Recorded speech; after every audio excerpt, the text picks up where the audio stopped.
I need to write this down because I still don't fully believe it happened. Even now, sitting here 2 years later, I sometimes catch myself thinking it was some kind of nightmare I had after falling asleep scrolling through my phone. But it wasn't. It was real. My family did this to me. I'm 28, female. I work in IE security, which is almost funny given what happened. Had been for about 5 years after college. My family mom, older sister Rachel, and younger brother Tyler, they all still lived in the same town in Ohio where I grew up. Small place.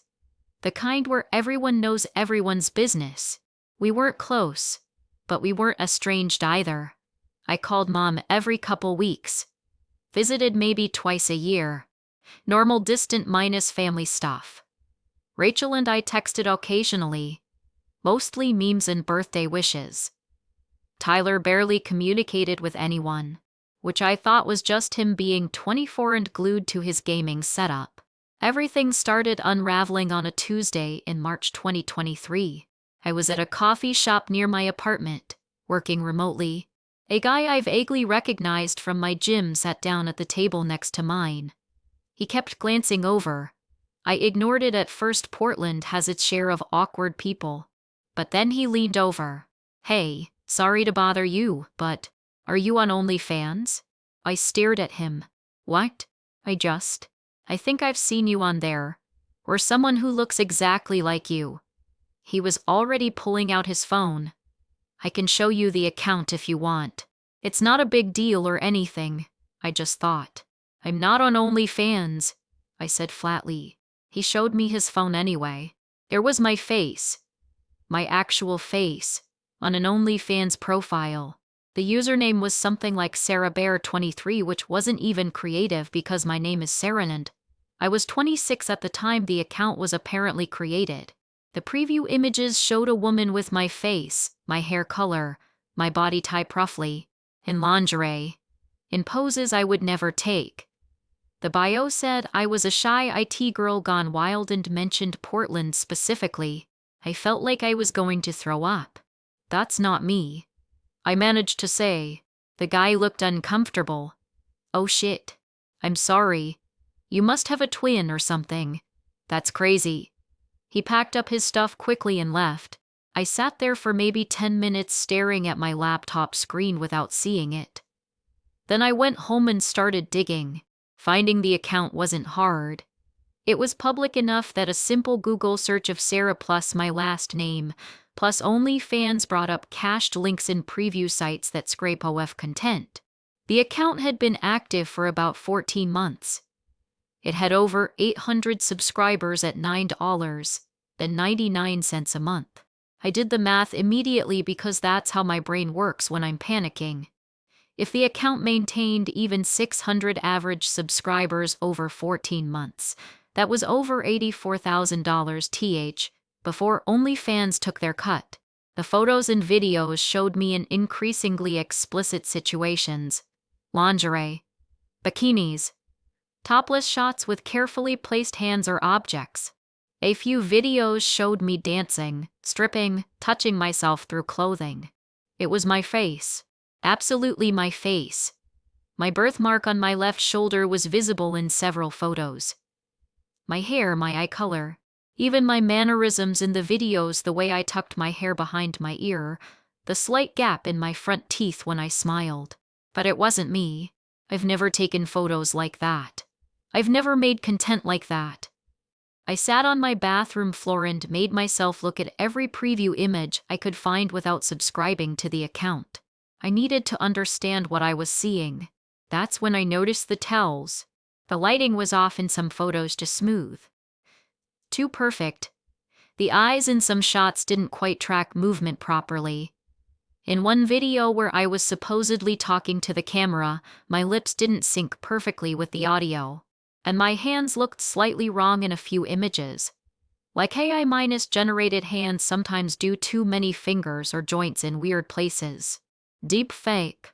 Someone had made a deep fake OF account using my face and was making money off it. I didn't sleep that night. I spent 8 hours doing forensic work on that account like it was my job. I used reverse image searches on every preview I could access. I looked for metadata. I tracked mentions across social media platforms. I found Reddit threads where men discussed their favorite OF creators and Sarah Bear 23 came up occasionally. I found Discord servers where people traded leaked content. And then I found something that made my blood go cold.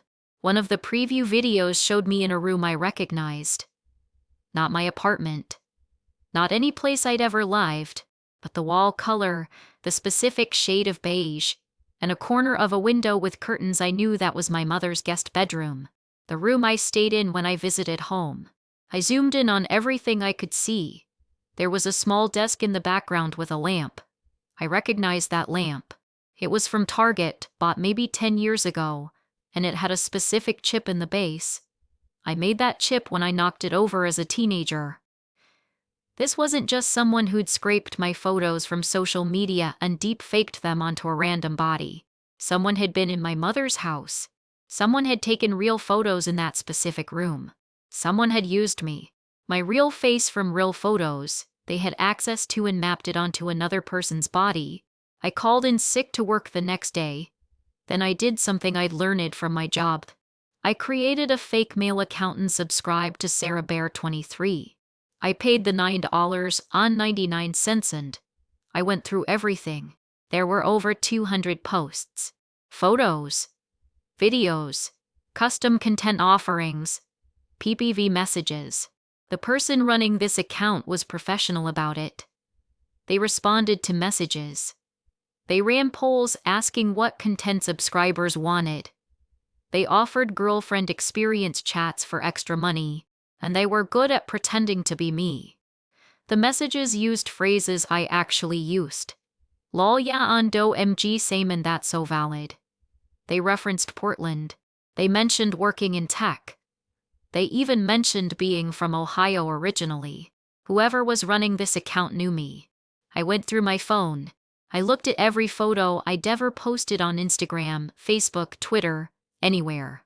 I looked at photos I'd sent in family group chats. Photos from visits home. Photos from college that were still floating around on old roommates' pages. Then I checked the metadata on photos in my cloud storage that had never been posted publicly. Someone had accessed my accounts. I checked login histories. My iCloud had 3 logins from Ohio IP addresses over the past 2 years. My Facebook showed a login from an IP address in my hometown 6 months ago. My Google account showed someone had accessed my Google Photos from an unfamiliar device. I felt sick, violated, furious, but I didn't call my family yet. I didn't confront anyone. Because I work in cybercustody and I know that tipping off a suspect destroys evidence. Instead, I started documenting things. I took screenshots. I recorded videos of me scrolling through the OF account. Every message, every piece of content I could access. I documented the IP addresses and login locations. I started a detailed timeline in a locked document on my work laptop. Then I hired a private investigator. I know that sounds dramatic, but I needed help I couldn't do myself without potentially breaking laws. I found a PI in Ohio who specialized in cyber cases. I paid him $3,000 upfront and sent him everything I had. It took him 6 days to confirm what I already suspected. The OnlyFans account had been created from an IP address in my hometown. The same IP address associated with my mother's home internet service. The bank account linked to the OF account for payouts belonged to my sister Rachel. The phone number associated with the OF account was my brother Tyler's. My family, my actual blood relatives. They did this together. I threw up when I read the PI's report. Just walked to my bathroom and vomited. Then I sat down and read the entire thing again. The PI had been thorough. He traced the money. OF pays out directly to bank accounts or payment services. Rachel's bank account had been receiving deposits twice monthly from OnlyFans LLC for 14 months. The deposits ranged from $3,000 to $8,000 each time. The account had made approximately $112,000 total. After OF's 20% cut, Rachel had received about $90. Sorrow, the PI had also identified the source photos. Through some method I didn't fully understand, but involved matching facial recognition data, he determined that my face had been sourced from approximately 400 photos total. Most were from my social media, but at least 80 were from my private cloud storage, including photos I'd taken of myself trying on clothes, photos from doctor's appointments where I documented a rash, photos I'd sent to an ex-boyfriend years ago. Someone had accessed everything. The body in the photos and videos didn't match anyone in my family, which made sense they wouldn't use themselves. The PI found evidence suggesting they'd purchased source material from another OF creator or from adult content sites and then used deepfake software to map my face onto it. Tyler, my brother, was apparently decent with video editing and had some background in digital media from a community college program he'd dropped out of. He would have had the skills to do this. Rachel managed the account, responded to messages, and handled the money. And Mom? The PI couldn't prove her direct involvement, but the account had been created from her house. The photos were taken in her house. I spent a full day just sitting with this information. I didn't cry. I think I was too shocked to cry. I just felt hollow. Then I got angry, but I didn't call them. I didn't confront them. Not yet. I went to a lawyer instead. I found an attorney in Portland who specialized in cyber revenge porn cases. I brought her everything. The screenshots, the financial records, the evidence of account access, all of it. She looked at it for a long time. Then she said, "This is one of the worst cases I've seen. You have multiple felonies here, unauthorized access to computer systems, identity theft, possibly wire fraud, and depending on how explicit the content is and how they marketed it, potentially other charges. What do I do? You document everything. You don't touch that OnlyFans account anymore. We don't want any defense attorney claiming you participated. You don't contact your family. And we report this to law enforcement. Federal law enforcement. FBI? Yes. The FBI handles cyber exploitation and identity theft at this scale. We'll also contact the National Center for Missing and Exploited Children just to have them run the images through their database to confirm nothing worse is happening. And we file a police report locally for documentation." I did exactly what she said. We filed a complaint with the FBI's Internet Crime Complaint Center. We submitted a detailed report with all evidence. We contacted local Portland police and filed a report there too. We reached out to OnlyFans directly with a legal demand to preserve all account records and suspend the account pending investigation. OnlyFans responded within 48 hours. The account was suspended. They confirmed they would preserve all records and cooperate with law enforcement. And then I waited. FBI cases don't move fast. I knew that. But waiting was torture. For 3 weeks I didn't contact my family at all. I ignored calls from my mom. I didn't respond to text from Rachel asking if I was okay. Tyler never reached out, which was normal for him. Then my mom called from a number I didn't recognize. I answered without thinking. "Sarah? Honey, what's going on? Why aren't you answering? Are you okay?" I almost broke. Almost told her everything right then, but I didn't. "I'm fine, Mom. Just busy with work." "You sure? You sound strange." "I'm sure. We talked for maybe 5 minutes. Normal stuff." She mentioned Rachel had picked up some extra work. Sounded happy about that. She asked when I was visiting next. I made vague comments about my schedule being packed. When I hung up, I felt dirty. Like I was the one doing something wrong by not confronting her. But my lawyer had been clear: don't give them warning. Don't give them time to destroy evidence or coordinate stories. In week 4, I got a call from an FBI agent, Special Agent Christina Vega. She was with the FBI's cyber division. She wanted to meet with me in person to go over the case. We met at the FBI's Portland field office.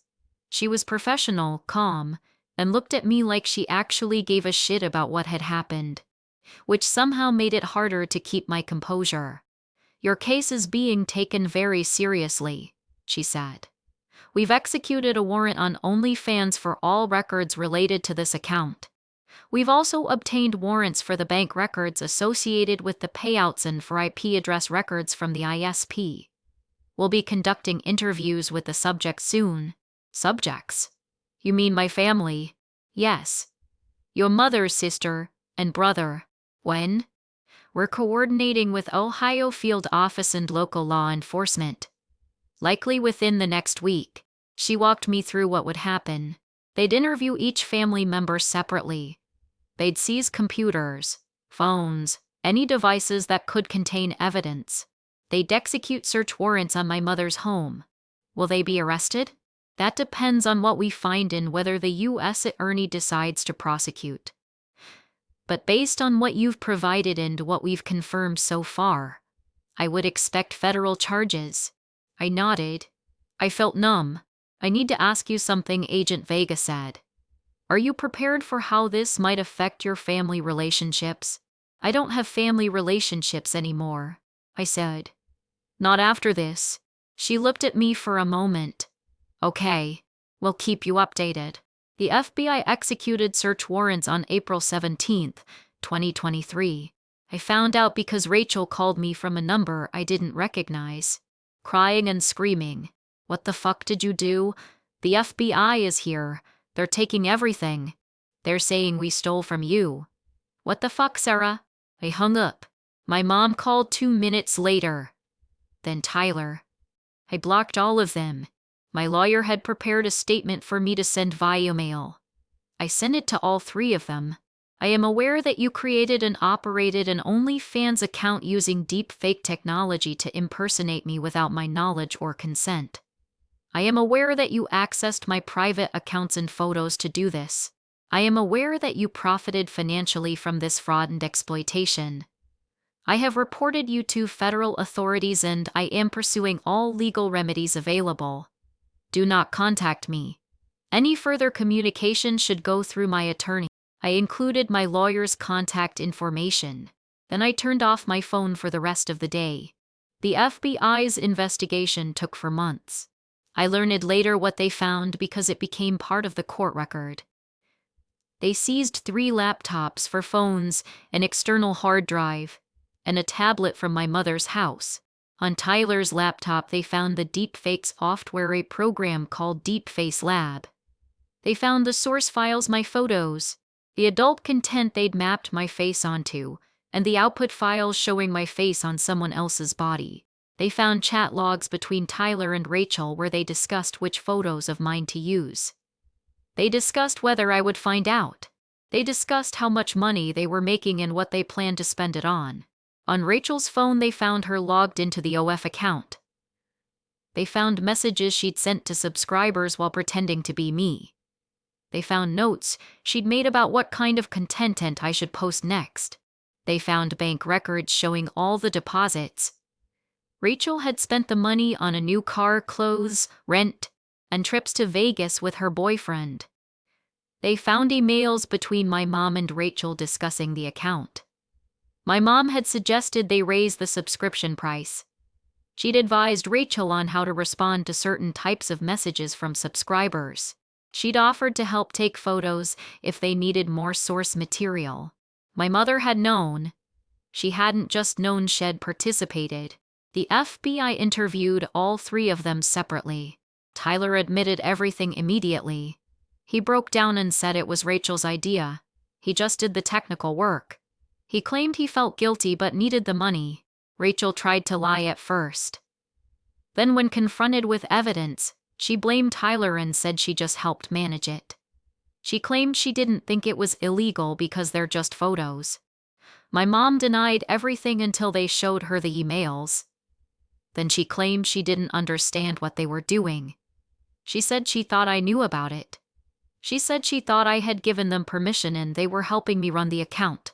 That last part that she thought I knew was such obvious bullshit that even the FBI agent interviewing her noted in his report that she was clearly lying. In August 2023, federal charges were filed.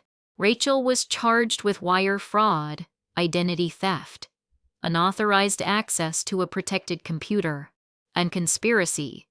Tyler was charged with the same. My mother was charged with conspiracy on aiding and abetting. All three were facing up to 20 years in federal prison and fines up to $250. 0. I found out about the charges from Agent Zaga. She called me and walked me through what had been filed. There will be a trial unless they take a plea deal, she said. You'll likely have to testify. That's fine. You should also know that this has gotten media attention. A local Ohio news station picked up the story. They're not using your name, but they're reporting on the arrests. I looked it up after we hung up. Sure enough, there were articles. Ohio woman and family members charged in deepfake OnlyFans scheme. FBI busts family minus run identity theft operation using deepfake technology. The articles didn't name me, but they named my family. Rachel, Tyler, and my mother's names were all in the public record now. Their mugshots were online. I felt a sick sort of satisfaction looking at those mugshots. My mother looked old and tired. Rachel looked furious. Tyler looked like he'd been crying. Good. I wanted them to suffer. The legal process dragged on for months. Arraignments, pre-minus trial hearings, motions. My lawyer kept me updated. I also filed a civil lawsuit against all three of them for damages, emotional distress, and to claim all the money they'd made from the OF account. In November 2023, Rachel and Tyler took plea deals. Rachel pleaded guilty to wire fraud and identity theft. She was sentenced to 4 years in federal prison followed by 3 years supervised release. She was ordered to pay $90, 0 in restitution to me, the full amount she'd received from OF. Tyler pleaded guilty to unauthorized access to a protected computer and identity theft. He was sentenced to 3 years in federal prison followed by 3 years supervised release. He was also ordered to pay restitution jointly with Rachel. My mother refused to take a plea deal. She wanted to go to trial. She was still claiming she didn't know it was illegal and that she thought I knew about the account. Her trial was set for February 2024. I had to testify. I flew back to Ohio. I stayed in a hotel near the federal courthouse. I didn't tell anyone I was in town. The prosecution attorney prepped me. She walked me through what questions she'd ask and what the defense might ask. She told me to stay calm, tell the truth, and not let the defense attorney bait me into getting emotional. On the stand, I walked through everything, how I found out, what I discovered, how it made me feel, how I never gave anyone permission, how my mother's house was used for the photos. The defense attorney tried to make it seem like I was overreacting. She asked if I'd ever posted revealing photos online. I said no. She asked if I'd ever sent intimate photos to anyone. I admitted I'd sent photos to an ex-boyfriend years ago, but they were private and I'd never consented to them being used publicly. She asked if I was sure my mother knew the photos were fake. Your client sent emails specifically discussing the accountant how to make more money from it. She knew. The defense attorney tried a few more angles, but it didn't matter. The evidence was overwhelming. The jury deliberated for 3 hours. Guilty on all counts. My mother was sentenced to 2 years in federal prison followed by 2 years supervised release. She was also ordered to pay restitution jointly with Rachel and Tyler. I didn't attend the sentencing hearing. I couldn't bring myself to be in the same room with her, but I did hear about her statement. Apparently she addressed the court and apologized. She said she made a terrible mistake and that she hoped I could forgive her someday. I won't. The civil lawsuit was easier. With the criminal convictions, the civil case was straightforward. In March 2024, I was awarded $90, 0 in restitution, plus an additional $150,000 in damages for emotional distress. plus attorney's fees. Rachel and Tyler and my mom were jointly and severally liable. I knew I'd never see most of that money. They didn't have it. Rachel had spent everything. Tyler had nothing. My mom had a small house that was mortgaged and maybe $20,000 in savings. But I also filed liens against anything they owned. I filed for wage garnishment for when they got out of prison. I made sure that for the rest of their lives, any money they earned would come to me first. I wanted them financially destroyed, and I wanted them to know that I did it. In June 2024, OnlyFans sent me a check for $7,341. That was the balance remaining in the account after they'd processed the suspension and after law enforcement had released the funds. It wasn't much compared to what had been stolen, but it felt symbolic. I donated it to an organization that helps victims of deep fake porn. My life now is different. I've changed my name legally. Not my first name, I didn't want to give them that, but my last name. I go by Sarah Chen now. My mom's maiden name was Chen. I took it as a final fuck minus you to the family name I grew up with. I moved from Portland to Seattle. New job. New apartment. New everything. I still work in IT security. Actually, I've specialized more in digital identity protection and deep fake detection. What happened to me gave me a weird kind of expertise.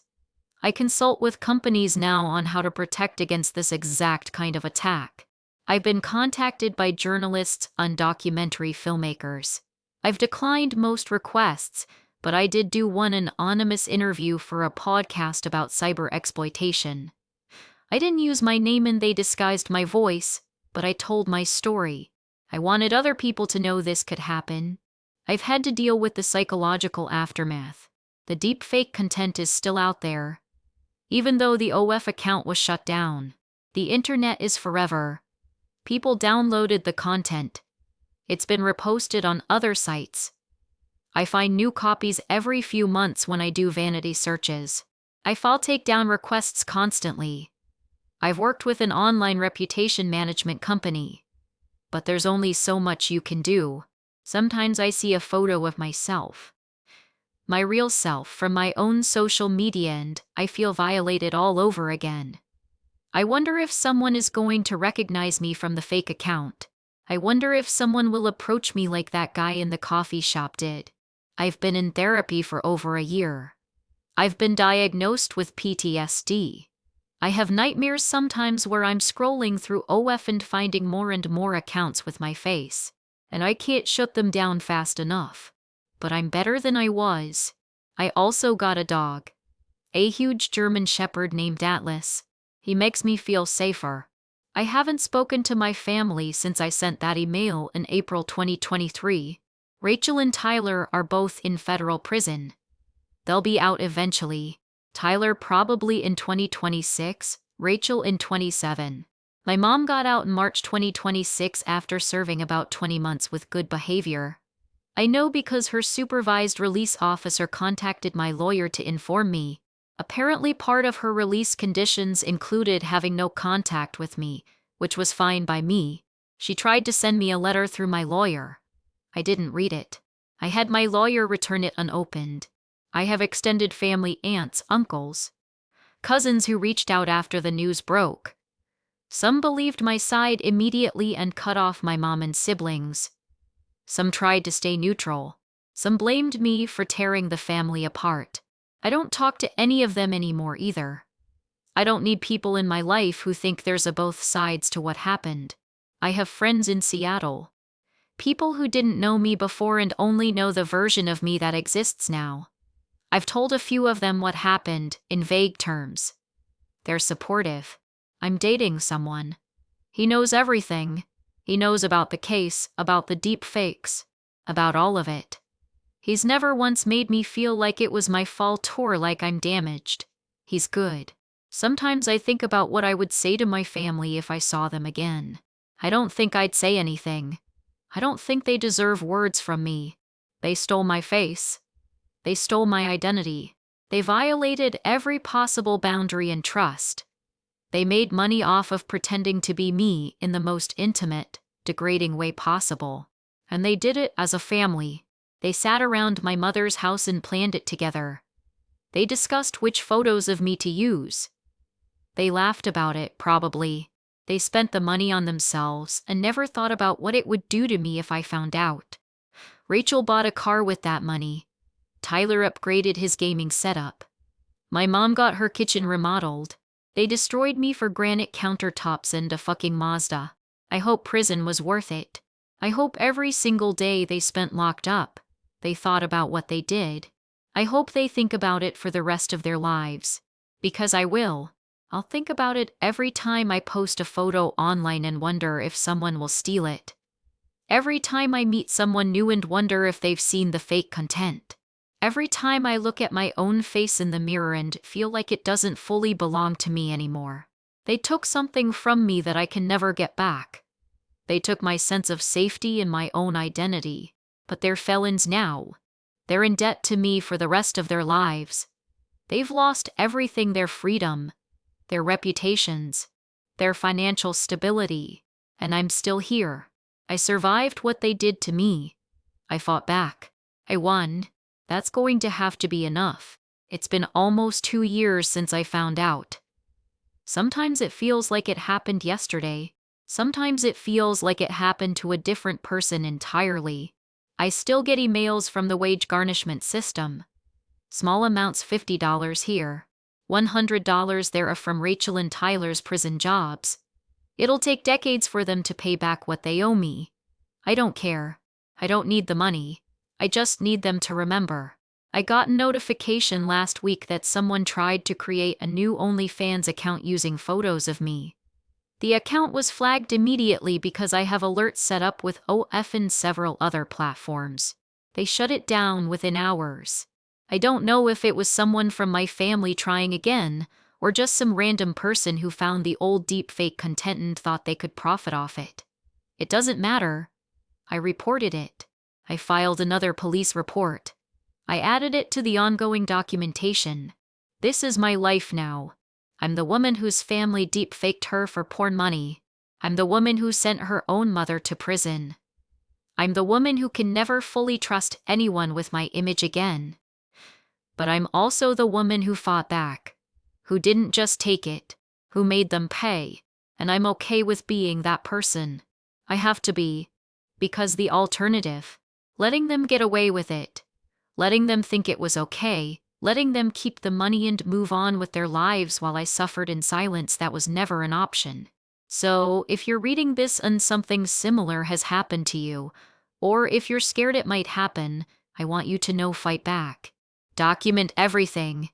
Don't give them warning. Get law enforcement involved. Make them face consequences. It won't erase what happened. It won't give you back what they took.